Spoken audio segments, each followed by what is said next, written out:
یا ایہا الناس اعبدوا، اے لوگو غلامی اختیار کرو، ربکم اپنے پالنے والے کی، جس نے جو تمہیں پالتا ہے، الذی خلقکم جس نے تمہیں بھی پیدا کیا، والذین من قبلکم اور تم سے پہلے لوگوں کو بھی اسی نے پیدا کیا ہے۔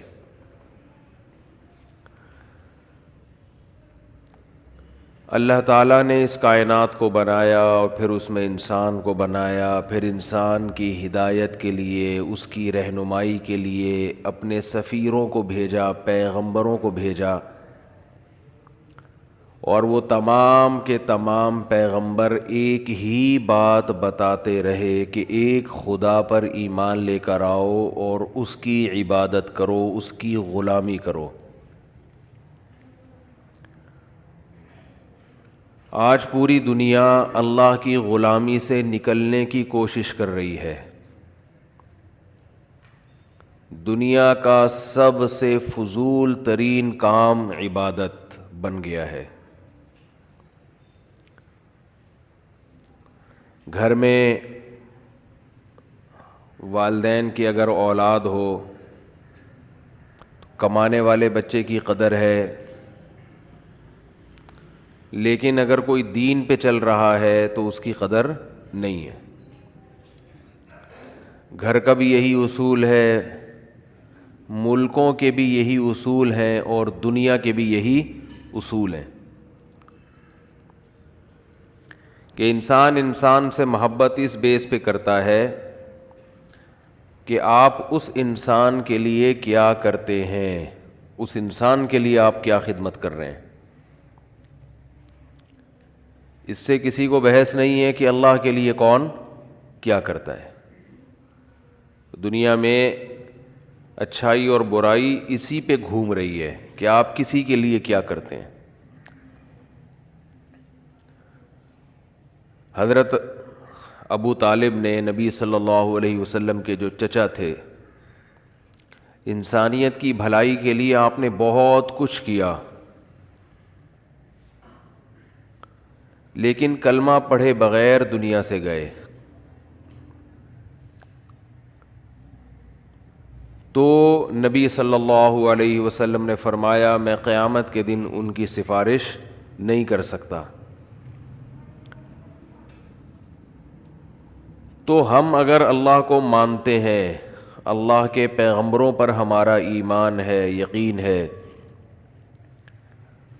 تو صبح سے لے کے رات تک، رات سے لے کے صبح تک اپنی تمام معمولات کو، تمام ایکٹیویٹیز کو، تمام اعمال کو ہم نے یہ سوچ کے گزارنا ہے کہ ہم اس دنیا میں آزاد نہیں ہیں، بلکہ کسی پیدا کرنے والے کے غلام ہیں، اور اس کی رضا کے آگے ہمیں کسی کی پرواہ نہیں ہونی چاہیے۔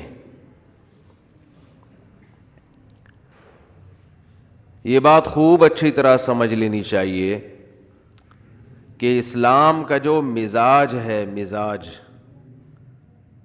وہ صرف آپ کو اللہ کی غلامی سکھاتا ہے۔ یہی وجہ ہے کہ مجتہدین میں مسائل میں اختلافات بھی ہوتے ہیں، لیکن ان اختلافات کے باوجود دونوں فقہا، دونوں فقیہ، دونوں رائے بالکل ٹھیک ہوتی ہیں، اس لیے کہ دونوں رائے کو فالو کرنے والے کا جو بنیادی مقصد ہے وہ اللہ کی غلامی، بس تو یہ چیز دیکھی جاتی ہے۔ ہم عمل میں الجھ جاتے ہیں۔ میں اکثر اس کی مثال دیا کرتا ہوں، بخاری اور مسلم کی حدیث ہے کہ نبی صلی اللہ علیہ وسلم نے، اس کو خوب اچھی طرح سمجھیں جو بات سمجھائی جا رہی ہے، اللہ کرے ذہن میں اتر جائے۔ نبی صلی اللہ علیہ وسلم نے بنو قریظہ کی طرف ایک لشکر روانہ کیا،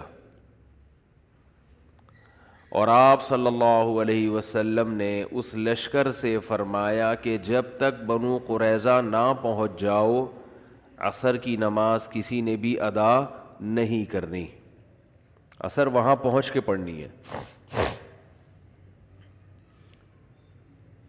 صحابہ کرام کو راستے میں اتنی تاخیر ہو گئی کہ عصر کی نماز قضا ہونے لگی، نماز کے قضا ہونے کا خطرہ ہو گیا۔ بعض صحابہ نے یہ کہا کہ نبی صلی اللہ علیہ وسلم کا جو مقصد تھا وہ عصر کی نماز کو قضا کرنا نہیں تھا، عصر کی نماز کو قضا کرنا مقصد نہیں تھا، کیونکہ آپ صلی اللہ علیہ وسلم کو علم تھوڑی تھا کہ نماز راستے میں قضا ہو جائے گی۔ آپ کا مقصد یہ تھا کہ تسلی سے اپنے مقام پہ پہنچ کے ہم نماز ادا کریں گے، راستے میں پڑھنا ٹھیک نہیں ہے، لہذا ہم نماز اب پڑھیں گے کیونکہ نماز قضا کرنے کی اجازت نہیں ہے۔ اور حافظوا علی الصلوات والصلاۃ الوسطی، اللہ تعالیٰ کا ارشاد ہے نمازوں کی حفاظت کرو، خصوصاً درمیانی نماز کی۔ درمیانی نماز کون سی ہے؟ عصر۔ دوسرے فریق نے، صحابہ کی دوسرے گروہ نے یہ کہا کہ نبی کے جو الفاظ ہیں، نبی آپ اللہ رب العزت کے سفیر ہیں، جو بات کہتے ہیں اپنی طرف سے نہیں کہتے، ان ہوا الا وحی یوحی، نبی صلی اللہ علیہ وسلم نے منع کیا ہے کہ راستے میں عصر کی نماز نہیں پڑھنی، تو ہم تو جو کچھ کر رہے ہیں نبی کے حکم پہ کر رہے ہیں، اور نبی کی غلامی کس کی غلامی ہے؟ اللہ کی۔ تو جس اللہ نے نماز کو فرض کیا ہے اسی اللہ نے ہمیں اجازت، ہمارے لیے حکم یہ کہ ہم یہاں نہیں پڑھیں گے۔ دو متضاد رائے سامنے آ رہی ہیں، ایک دوسرے کے بالکل اپوزٹ۔ بات آ رہی ہے سمجھ میں کہ نہیں آ رہی؟ اب یا تو کسی تیسرے کو جج بنایا جاتا جو فیصلہ کرتا، اور سب یہ مان لیتے کہ جو ان کا فیصلہ ہوگا ہم اسے مان لیں گے، تو جج بھی نہیں تھا کوئی۔ ظاہر ہے وہ جج تو نبی صلی اللہ علیہ وسلم ہوتے، آپ سے رابطہ ممکن نہیں تھا۔ تو صحابہ کرام کے دو فریقوں میں، دو جماعتوں میں اختلاف رائے ہوا۔ اب ایسا نہیں ہوا کہ انہوں نے تلواریں نکال کے لڑنا شروع کر دیا، کوئی القابات سے نوازنا شروع کر دیا ایک دوسرے کو، بلکہ انہوں نے جس کی جو رائے تھی اس نے اس رائے پر عمل کیا۔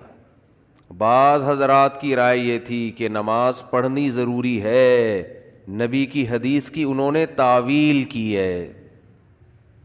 تعویل کا مطلب صرف الکلام عن الظاہر، کسی کے کلام جو ہے اس کو ظاہری معنی سے ہٹا دینا۔ نبی کی حدیث کے ظاہری الفاظ کیا تھے؟ عصر راستے میں نہیں پڑھنی۔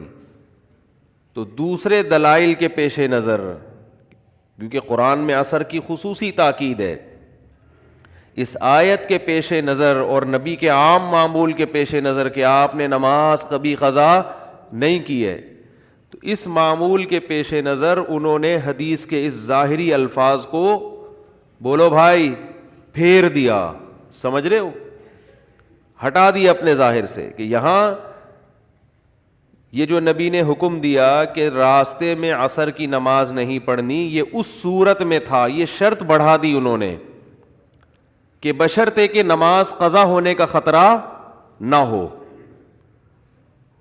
تو حدیث کے کبھی ظاہری الفاظ کو پھیرا بھی جاتا ہے۔ بالکل یہی کام امام ابو حنیفہ نے کیا ہے کہ جن حدیثوں میں سفر میں دو نمازیں اکٹھی پڑھنے کا حکم ہے، وہ کہتے ہیں یہاں اکٹھی سے مراد یہ نہیں ہے کہ ایک نماز کو قضا کر کے دوسرے ٹائم پہ لے جائیں آپ، بلکہ اکٹھی کا مطلب یہ ہے کہ ظہر کو عصر کے قریب لے گئے اور عصر کو پہلے لے آئے. ادھر ظہر پڑی, سلام پھیرنے کے بعد تھوڑا سا توقف کیا, ظہر کا وقت قضا ہوا, ساتھ ہی فوراً عصر پڑھ لی. ادھر مغرب پڑھی, مغرب کا سلام پھیرا ہے کہ مغرب کو بالکل اینڈ تک لے گئے. جیسے ہی سلام پھیرا ہے مغرب کا وقت ختم اور فوراً عشاء کی نماز کا ٹائم شروع اور فوراً عشاء پڑھ لی. سوائے حج کے کہ عرفات میں مغرب کی نماز نہیں پڑھی جاتی, وہ مزدلفہ میں جا کے قضا کی جاتی ہے. تو وہ کہتے ہیں کہ حج میں تو حقیقت میں جمع کیا گیا ہے, سفر میں حقیقت میں جمع نہیں. جمع سوری کہتے ہیں کہ سورتن دیکھنے میں ایسا لگ رہا ہے کہ ایک نماز دوسرے ٹائم پہ پڑھی ہے, حقیقت میں نہیں ہے. اور اس پر دلائل ہیں. تو یہ مسئلہ بھی اختلافی ہے. ابھی میرا مقصد یہ مسئلے کو بیان کرنا نہیں ہے, صرف یہ بیان کرنا ہے کہ آپ بخاری اور مسلم کی ایک حدیث دیکھ لی آپ نے اور تمام مجتہدین سے بدگمان ہونا شروع ہو گئے. تو امام ابو حنیفہ رحمہ اللہ نے اس حدیث کو اپنے ظاہر پر نہیں رکھا, اور اس لیے بھی نہیں رکھا کہ اگر اس حدیث کو اپنے ظاہر پر رکھیں کہ جس میں آتا ہے کہ نبی نے 2 نمازیں سفر میں اکٹھی پڑھی ہیں, اپنے ظاہری معنی پر رکھیں کہ ایک نماز کو گویا قضا کیا ہے, تو پھر بخاری اور مسلم کی حدیث میں یہ بات بھی ہے کہ نبی نے بغیر کسی عذر کے بھی مدینہ میں 2 نمازیں اکٹھی پڑھی ہیں. حالانکہ اس کا کوئی بھی قائل, بولو نا کیا ہو گیا بھائی, نہیں ہے. پھر تو بغیر عذر کے بھی یہ عمل جائز ہو جائے گا جیسے کہ شیعہ حضرات کرتے ہیں. لیکن اس پر پھر اشکال یہ ہوگا کہ اگر بغیر عذر کے بھی 2 نمازیں آپ اکٹھی پڑھ سکتے ہیں, اکٹھی کا مطلب کہ ایک نماز کو قضا کر کے دوسرے ٹائم پر پڑھ لیں, تو پھر یہ جو 5 نمازوں کے 5 اوقات بیان کیے گئے ہیں اور ان کی تاکید کی گئی ہے اور حفاظت کا حکم دیا گیا ہے, پھر یہ تمام دلائل کالعدم ہو جاتے ہیں. بہت مشکل ہے بات سمجھانا. ان الصلاۃ کانت علی المؤمنین کتابا موقوتا, بے شک نماز مومنین پر مقررہ اوقات میں فرض ہے. تو اس سے 5 نمازیں مراد ہیں. تو میرا مقصد ابھی 2 نمازیں اکٹھی کرنے کا مسئلہ بیان کرنا نہیں ہے. میرا مقصد یہ ہے کہ یہ جو دور ہے صرف حدیثوں کے نمبر, کتاب کا صفحہ, اس سے لوگ متاثر ہوتے ہیں. علم میں عمق اور گہرائی ختم. تو آپ کو کسی بھی فقیہ سے, کسی بھی مجتہد سے بدگمان ہونے کی اجازت, بولتے کیوں نہیں بھائی, نہیں ہے. ہر ایک کا اپنا ایک سوچنے کا انداز ہوتا ہے. اور امام ابو حنیفہ کا جو اصول ہے رحمہ اللہ تعالی, وہ سب سے پہلے قرآن کو فوکس کرتے ہیں. قرآن, حدیث اگر قرآن کے خلاف ہوگی اس میں تعویل کرتے ہیں. وہ کہتے ہیں قرآن میں اقیم الصلاۃ لدلوک الشمس الی غسق اللیل, اسی طرح ہے ان الصلاۃ کانت علی المؤمنین کتابا موقوتا, نمازیں مقررہ اوقات میں فرض ہیں, اور یہ سفر میں بھی ہیں اور حضر میں بھی ہیں, دونوں میں ہیں. ہر نماز کا ایک متعین وقت ہے, ایک وقت دوسرے وقت میں داخل نہیں ہو سکتا. اور اس پر عبداللہ ابن مسعود رضی اللہ تعالی عنہ جو نبی کے سفر اور حضر کے ساتھی, ان کی صحیح حدیث بھی موجود ہے کہ نبی صلی اللہ علیہ وسلم نے کبھی بھی حج اور حج کے علاوہ کبھی بھی 2 نمازوں کو اکٹھا نہیں پڑھا ہے. پھر بھی بہرحال دوسری طرف بھی فقہا ہے, ہم ان کے مذہب, ان کی رائے کے بھی احترام کرتے ہیں. اگر کوئی امام شافعی کے فقہ کو مکمل فالو کرتا ہے, اس کے لیے امام شافعی کی تقلید میں وہ یہ کام کر رہا ہے, وہ کہتا ہے میں کم علم ہوں, ان کا علم مجھ سے زیادہ ہے, تو فاسألوا اہل الذکر ان کنتم لا تعلمون. قرآن کہہ رہا ہے تمہیں علم نہیں ہے تو اہل علم سے رابطہ کرو, ان کی رائے پر عمل کرو. لیکن یہ جو ہمارے ہاں ہندوستان پاکستان میں جو ایک بدعت چل پڑی ہے کہ نمبروں کے ساتھ حدیث پیش کرنا, یہ بدعت نہیں, نمبروں کے ساتھ حدیث, آگے جو اس کے مفہوم, نمبروں کے ساتھ حدیث پیش کر کے پھر ترجمہ کرنا, پھر اپنی رائے کو سب پہ تھوپنا کہ حنفی ایسے کرتے ہیں, حنفی قرآن و حدیث کو چھوڑتے ہیں, حنفی جو ہے وہ ابو حنیفہ کی اندھی تقلید کرتے ہیں. آپ کبھی ابو حنیفہ کو ہم سے سمجھو تو آپ کو پتہ چلے گا کہ امام حنیفہ کو آدھی سے زیادہ دنیا نے بلا وجہ فالو نہیں کیا. بہت مضبوط رائے ہوتی ہے, بہت مضبوط رائے.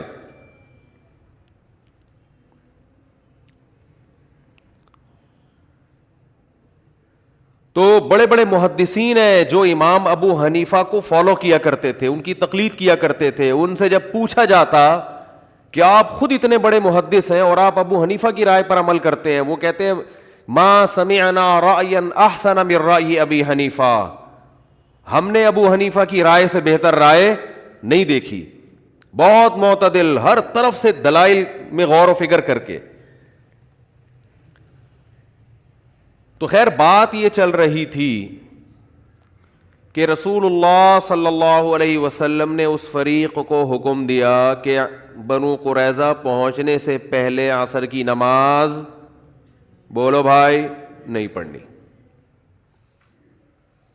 اب یہ دو نمازوں کا اکٹھا ہونے کا مسئلہ آ ہی گیا تو ایک اور چھوٹی سی بات بتا کے بس آگے چلتا ہوں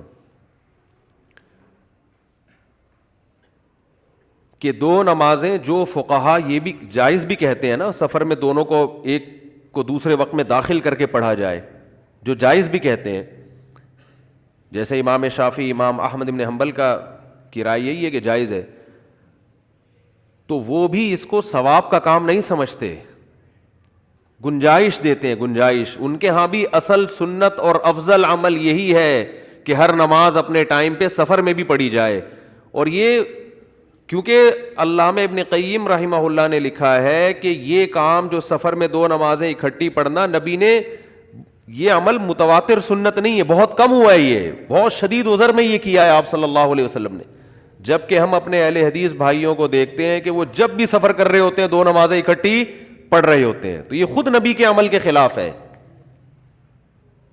یہ بہت کم ہوا ہے, یہ عام معمول نہیں تھا. جبکہ سفر میں 4 کی 2 پڑھنا یہ نبی نے ہمیشہ پڑھی ہے. ایک حدیث بھی ہمارے سامنے ایسی نہیں ہے کہ نبی صلی اللہ علیہ وسلم نے سفر میں قصر نہ کی ہو, آپ نے 4 رکعتوں کو پورا 4 پڑھا ہو. ایک بے غبار روایت بھی, سری روایت بھی ہمارے پاس موجود نہیں ہے. تو سفر میں 4 کی 2 پڑھنا تو سنت متواترہ ہے, لیکن 2 نمازوں کو جمع کرنا یہ افضل نہیں ہے. افضل یہی ہے کہ اس میں آپ ہر نماز اپنے ٹائم پہ پڑھیں. لیکن ہم دیکھ رہے ہیں کہ اس کا تو ایک ایسا رواج چل پڑا ہے کہ, اور ویسے بھی عقلی لحاظ سے اگر دیکھا جائے کہ اسلام نے جو سفر میں گنجائش دی ہے کہ 4 کی 2 پڑھو, وہ گنجائش اسی لیے دی ہے کہ نماز اپنے وقت سے ٹالنے کی نوبت نہ آئے. یعنی اگر آپ عقلی لحاظ سے, دلیل نظر جس کو کہتے ہیں, کہ وہ رخصت دی ہی اسی وجہ سے گئی ہے کہ مختصر کرنے کا مقصد ہی کیا ہوتا ہے کہ اس مختصر چیز کی حفاظت کرنا آسان ہوتا ہے. تو حفاظت کا مطلب اپنے وقت پہ پڑھنا. خیر اختلافی مسئلہ ہے, ہم اختلافی مسائل میں شدت کے قائل نہیں ہیں. ہمارا مقصد ان لوگوں پہ رد کرنا ہے جو ایک رائے کو سمجھتے ہیں کہ بس 100% یہی درست ہے, اس کے علاوہ سب کیا کر رہے ہیں. آدھی امت جو تھی وہ معاذ اللہ وہ بے وقوف تھی. تو نبی صلی اللہ علیہ وسلم نے صحابہ کو حکم دیا کہ بنو قریظہ پہنچنے سے پہلے عصر کی نماز نہیں پڑھنی. بعض نے پڑھی اور بعض نے نہیں پڑھی. جنہوں نے پڑھی انہوں نے نبی کی حدیث کے ظاہری الفاظ کو فالو کیا, سمجھ رہے, دوسرے دلائل کو نہیں دیکھا. انہوں نے کہا یہ خود ایک مستقل دلیل ہے کہ ہم نے نہیں پڑھنی, بس نبی کا حکم ہے. جنہوں نے پڑھی انہوں نے نبی کے ان الفاظ کو دوسرے دلائل سے تقابل کیا اور ان الفاظ میں تعویل کی. تعویل کا مطلب ایک شرط کا اضافہ کر دیا کہ نبی کا جو یہ حکم تھا کہ بنو قریظہ پہنچنے سے پہلے عصر نہیں پڑھنی, یہ حکم اس صورت میں تھا کہ نماز قضا نہ ہو, اپنے وقت پہ پڑھنے کا ٹائم بھی مل جائے, لہذا ہم نماز پڑھیں گے اگرچہ نبی کے حدیث کے بظاہر خلاف ہی کیوں نہ ہو. یہ دونوں فریق جب نبی صلی اللہ علیہ وسلم کی خدمت میں حاضر ہوئے سفر سے واپسی پہ, تو آپ نے کسی کو بھی ملامت بولتے کیوں نہیں بھائی نہیں کیے. اب جو میں اصل بات سمجھانا چاہ رہا ہوں اس کو کھوپڑی میں بٹھانا چاہیے ہم سب کو. دیکھو اس سے بڑا اختلاف اسلام میں ہو نہیں سکتا، کیونکہ اسلام میں سب سے اہم ترین حکم کیا ہے؟ نماز۔ اس سے بڑا اختلاف ہو سکتا ہے؟ کیونکہ توحید کے بعد سب سے پہلا حکم اور سب سے اہم حکم جس کے بارے میں قبر میں سب سے پہلے سوال ہوگا وہ کیا ہے؟ نماز۔ حضرت عمر بن عبد العزیز کا مشہور مقولہ ہے، ان اہم امورکم عندی الصلاۃ من حفظها فهو لما سواها احفظ ومن ضیعها فهو لما سواها اضیع، کہ انہوں نے اپنے عمال کو خط لکھا تھا، جو حکومت کے سرکاری ملازم تھے نا، ان سب کو خط بھیجا تھا کہ میری نظر میں سب سے اہم ترین چیز نماز ہے، جو اس کی حفاظت کرے گا وہ باقی احکام کی بھی حفاظت کرے گا، جو اس کو ضائع کرے گا تو باقی حکام کو اس سے بھی زیادہ ضائع کرے گا وہ۔ دیکھیں باپ نے ایک بات بہت تاکید سے آپ کو کہی ہو، بہت زیادہ وصیتیں کی ہوں کہ یہ کام کرنا ہے، یہ لازمی کرنا ہے، یہ لازمی کرنا ہے، آپ نے وہی نہیں کیا، تو لوگ کہیں گے باقی تو چھوٹے موٹے حکام ہیں وہ تو ویسے ہی، اب تو وہ تو اس پر تو ویسے بھی عمل نہیں کرے گا، جب اتنی اہم حکم کو توڑ دیا تو اس سے چھوٹے حکم کو تو توڑنا اور آسان ہوتا ہے نا۔ تو حضرت عمر بن عبد العزیز نے کیا فرمایا کہ جو نماز چھوڑے گا تو اسلام کے باقی حکام کی وہ دھجیاں اس سے زیادہ اڑائے گا۔ وراثت تو بہت دور کی چیز ہے، بہنوں کو وراثت دینا اور باقی برائیوں سے بچنا، وہ سب سے اہم تو یہ ہے۔ تو اب آپ بتاؤ اسلام میں سب سے اہم حکم توحید کے بعد کیا ہے؟ یعنی اسلام لانے کے بعد نماز ہے۔ اور صحابہ کا اختلاف جو ہوا کس مسئلے میں ہوا؟ نماز کے مسئلے میں۔ پھر نماز میں اختلاف میں بھی سب سے اہم اختلاف نماز پڑھنا یا نہ پڑھنا ہے، کیونکہ نماز کے طریقوں میں اختلاف یہ کم درجے کا ہے، پڑھ تو رہا ہے نا کہ رفع الیدین سے پڑھنا ہے یا رفع الیدین کے بغیر پڑھنا ہے، زور سے آمین کہنا ہے کہ آہستہ آمین کہنا ہے، ٹانگیں چوڑی کرنی ہے کہ پتلی کرنی ہے، ہاتھ یہاں باندھنے ہیں کہ یہاں باندھنے ہیں، یہ کم درجے کا اختلاف ہے۔ ایک اختلاف یہ ہے کہ رکعتوں میں اختلاف ہو جائے کہ 4 پڑھنی ہے کہ 2 پڑھنی ہے، یہ تھوڑا اور بڑا اختلاف ہے۔ اور ایک اختلاف یہ کہ اس پہ ہو جائے کہ پڑھنی ہے کہ نہیں پڑھنی، یہ اس سے بھی زیادہ۔ بولتے کیوں نہیں بھائی؟ یہ ٹیکنیکل پوائنٹ ہیں، ان کو یہ کتابوں میں نہیں ملیں گے آپ کو، ان کو نوٹ کر لیا کریں۔ نماز پڑھنی ہے کہ نہیں پڑھنی، سرے سے عدم اور وجود میں اختلاف ہو رہا ہے۔ ہمارے تو اس سے کم درجے کے پھڈے ہیں، ہمارے جو جھگڑے ہیں نا، ہم تو رفع یوں کرنا ہے کہ نہیں کرنا ہے،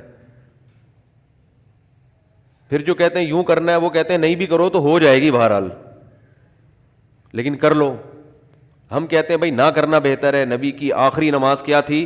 نہ کرنے والی۔ دلائل دونوں طرف ہیں، اختلافی مسئلہ ہے، اس میں کسی ایک طرف شدت جائز نہیں ہے، ہمارے پاس اپنے دلائل ہیں۔ زور سے آمین ہے، آہستہ آمین ہے، ٹانگیں چوڑی ہیں پتلی ہیں، یہ بہت کم درجے کا اختلاف ہے۔ بڑا اختلاف یہ تھا کہ پڑھنی بھی ہے کہ نہیں پڑھنی۔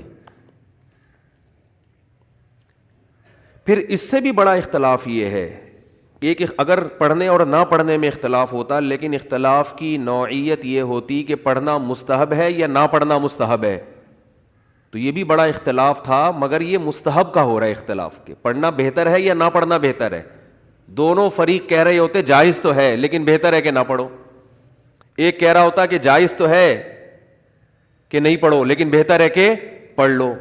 یہ نہیں، بلکہ اختلاف ہوا، ایک فریق کہہ رہا ہے پڑھنا فرض ہے کیونکہ نماز ہے، دوسرا کہہ رہا ہے پڑھنا جائز نہیں ہے کیونکہ نبی کے حکم کی مخالفت ہے۔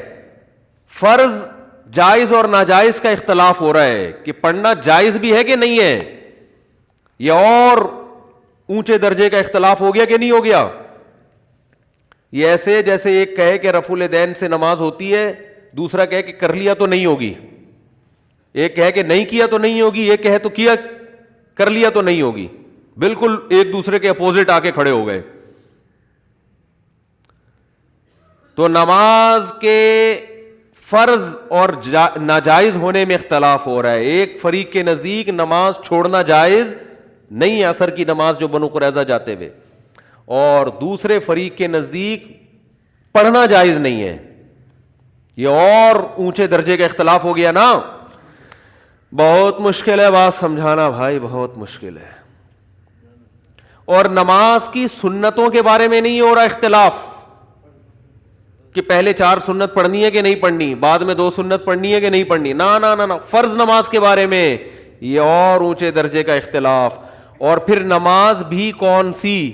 وہ نماز جس کو قرآن نے خصوصیت کے ساتھ ہائی لائٹ کیا ہے، حافظوا علی الصلوات والصلاۃ الوسطی، نمازوں کی حفاظت کرو، 5 نمازوں کی، خاص طور پر درمیانی نماز کی. تو درمیان میں اثر آتی ہے، یعنی وہ پہلا نماز، اور نماز میں بھی